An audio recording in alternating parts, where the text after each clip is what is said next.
Hi mga mamis! Ako nga pala si Mami Meds at sa araw na ito, magluluto tayo ng isang masarap at healthy na ulam. Para ito sa mga nagda-diet na katulad ko. Oy! Lapwa gulay at steamed fish.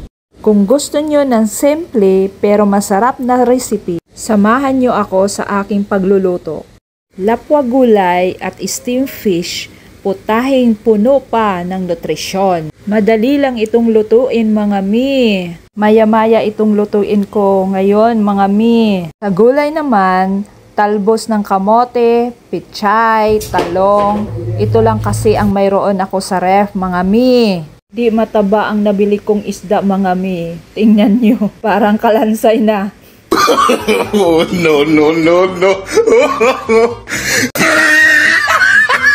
Naghiwa din pala ako ng cucumber. Dagdag ko dito sa lapwang gulay.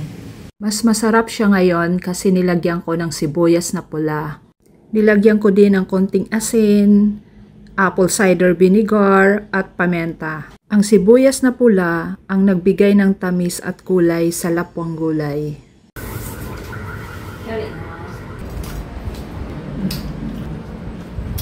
Advertise muna tayo mga mima. Oy! May nabili pala ako sa TikTok mga mima. Itong new upgrade suction cup magnetic support phone holder. Ito ang gamit ko ngayon. Pwede mo ito ma-attach in the flat surface. Seryoso na kasi si Mami Med sa pagbablog. Kaya bumili ako nitong phone holder.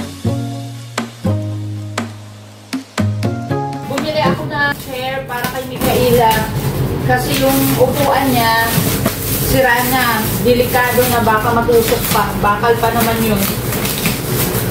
Kaya ito, tingnan natin kung maganda ba to. Ayos kasi ako sa kwarto nila. Paunti-unti lang ba? Ay nagpalit sila ng kwarto ng kuya niya. Ay yung kuya niya naawa sa kwarto niya kasi sobrang liit. Babae kasi ang daming abubot.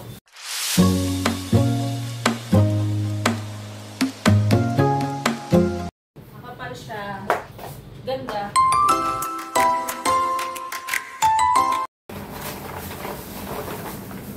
Isa din ito sa paborito namin ang mani.